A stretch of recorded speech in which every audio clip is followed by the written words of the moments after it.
혹시 그런 적 없으세요? 누군가의 칭찬 한마디에 하루 종일 기분이 날아갈 것 같다가도 또 어떤 사람의 무심한 눈빛 하나에 마음이 콩 내려앉는 경험이요.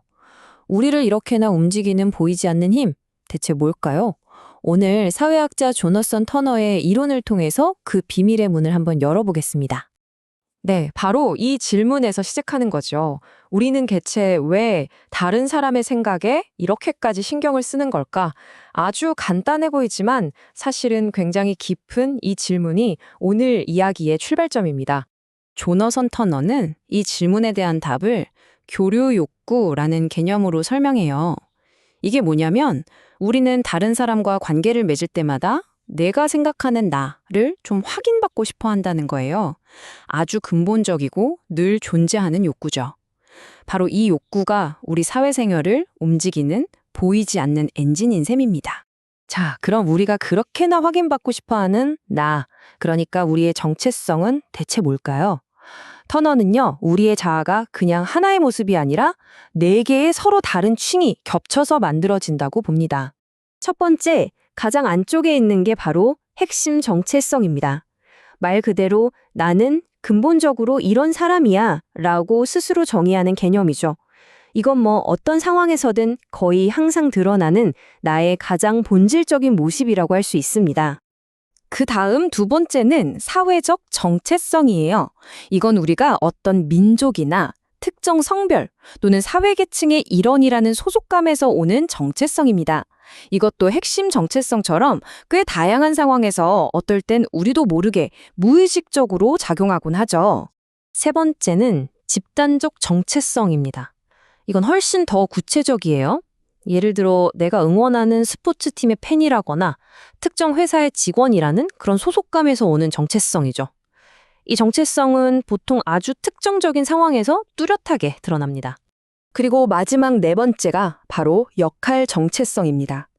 팀장, 부모, 학생처럼 사회적으로 정해진 역할과 위치에 따라 부여되는 정체성이죠. 이건 역시 특정 상황에서 우리가 의식적으로 나는 지금 이 역할을 해야 해 라고 생각하면서 행동하게 되는 그런 정체성입니다.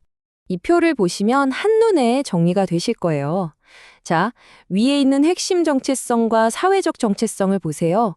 이 두 가지는 거의 모든 상황에서 우리가 잘 인지하지 못하는 무의식적인 수준에서 드러나죠. 반면에 아래에 있는 집단 정체성과 역할 정체성은 어때요?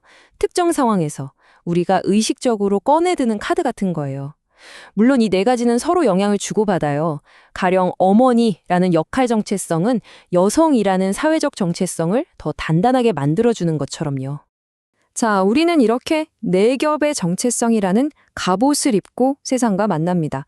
그리고 우리가 맺는 모든 관계, 모든 대화는 하나의 시험대가 되죠. 과연 내가 내민 이 정체성을 상대방이 받아줄 것인가, 아니면 거절할 것인가.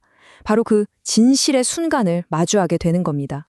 이 진실의 순간에서 결과는 딱 둘 중 하나입니다. 왼쪽처럼 내 정체성이 성공적으로 인정받으면 만족감을 느끼고 그 정체성은 더 강해지죠. 하지만 오른쪽처럼 실패하면요. 분노나 수치심 같은 부정적인 감정을 느끼면서 뭔가 바꿔야겠다 하는 강력한 동기를 얻게 됩니다. 그럼 이 인정과 거절의 순간이 우리 마음에 구체적으로 어떤 감정의 파도를 만들어내는지 조금만 더 깊이 들어가 볼까요? 우리가 느끼는 감정은 꽤 명확해요. 인정받으면 당연히 만족감, 기쁨, 자부심 같은 긍정적인 감정을 느끼죠. 하지만 거부당했을 때의 감정은 훨씬 더 복잡하고 고통스럽습니다. 단순한 분노나 당황스러움을 넘어서 때로는 아주 깊은 수치심이나 죄의식까지 느끼게 되거든요. 근데 여기서 정말 흥미로운 점이 있어요. 이 감정의 폭풍이 어떤 정체성이 공격받았는지에 따라서 그 세기가 완전히 달라진다는 겁니다.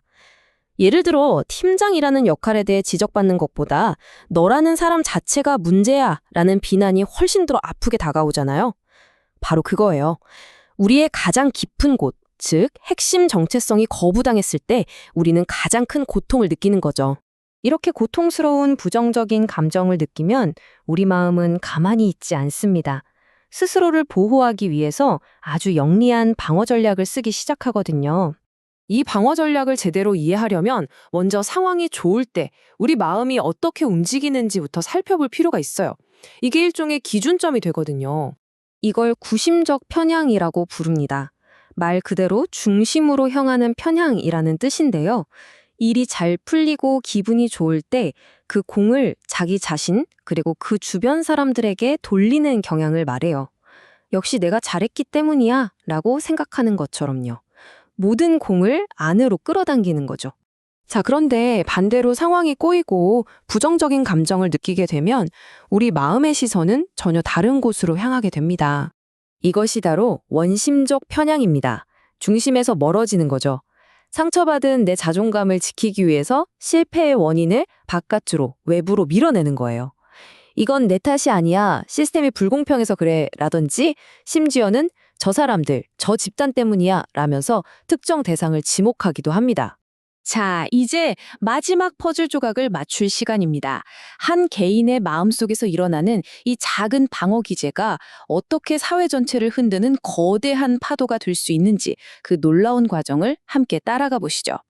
이 흐름을 한번 보세요. 1단계, 개인의 정체성이 거부당합니다. 2단계, 당연히 분노와 수치심 같은 부정적인 감정이 생겨나죠. 그러면 3단계, 마음을 보호하기 위해 원심적 편향이 작동해서 그 원인을 외부로 돌립니다. 그리고 이 비난의 화살이 특정 집단이나 사회 구조 전체를 향하게 될 때 바로 거기서 편견과 사회적 갈등이 싹 트는 겁니다. 결국 핵심은 이거예요.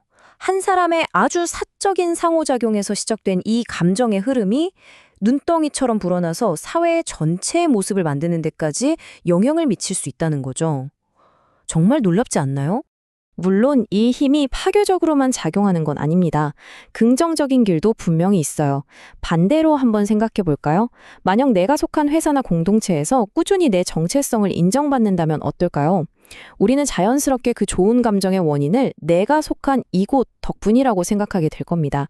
그리고 이런 긍정적인 마음이 모여서 조직과 사회에 대한 깊은 신뢰와 헌신이 되는 거죠. 이것이야말로 사회를 더 단단하게 만드는 선순환이라고 할 수 있습니다. 오늘 이야기를 마치면서 여러분께 질문 하나를 남기고 싶습니다. 다음에 누군가와 대화를 나누다가 문득 마음속에서 자부심이 차오르거나 혹은 반대로 거절감의 마음이 쓰릴 때 잠시 멈춰서 스스로에게 한번 물어보세요. 방금 나의 어떤 부분이 인정받았을까? 혹은 외면당했을까? 그 작은 감정의 파동 속에서 어쩌면 우리 사회를 움직이는 거대한 힘의 비밀을 발견하게 될지도 모릅니다.